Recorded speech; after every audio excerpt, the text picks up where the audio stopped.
Okay, so coming back to dualities, and in this part of the video I want to talk about how dualities can subjectively collapse as well. So light and dark can collapse, good and evil can collapse. So in the previous video I gave an example of male and female. That can be very subjective. So if someone decides that if someone is a male and they decide they don't want to be identified as a male but a female, so that becomes subjective. But in some cases someone can choose to remain gender neutral, and while there may be a definition of male and female out there in the world, subjectively this individual has collapsed that duality in their minds. They no longer see male from female or vice versa.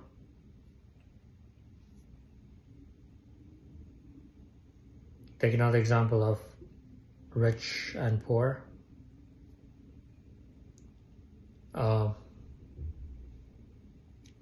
You may define rich a certain way, poor a certain way. But you could have someone who could decide that they want to abandon all their possessions and go and live out in the woods,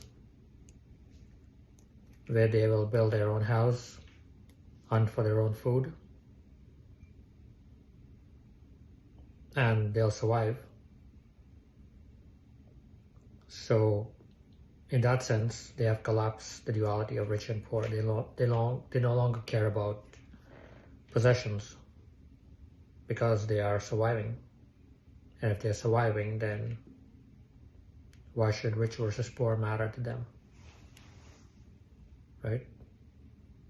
In that sense, they are rich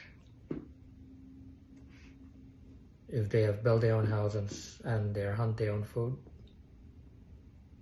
They're rich in that absolute sense. Good versus evil. This is a bit of a tricky one. So let's say you have someone who has killed a child. Now, in your eyes, obviously that's an evil act, right? Killing a child is obviously an evil act. But if you were to go and kill the person who killed the child, is that good or evil? You might say it's good or you might say it's evil. Someone may protest and say you're just doubling down on the evil. You're doubling down on the killing. So while it was an evil act to kill the child, but someone may say it was also evil to kill the person who killed the child. So in a sense, in that person's mind, killing is wrong in every sense of the word. And in a sense, they have collapsed that duality to absolute goodness.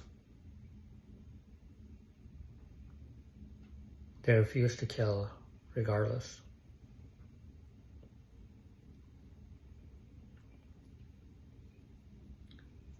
It's kind of like a mother's love for a child. If a mother loves a child regardless of what the child does, and she has no form of hatred for a child, so in a sense that mother has collapsed that duality of love and hate for a child into absolute love, right? So you can transcend these dualities when you collapse them. if you take one final example, some people say that God's love is unconditional. God loves without conditions, which means God loves you and me, and also the worst person in the world, the most evil person in the world, right? If it's unconditional, then it has to be that way.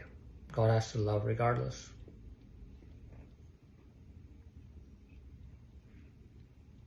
If everyone is God's creation, then how can God choose to love some parts of his creation but not other parts of his creation?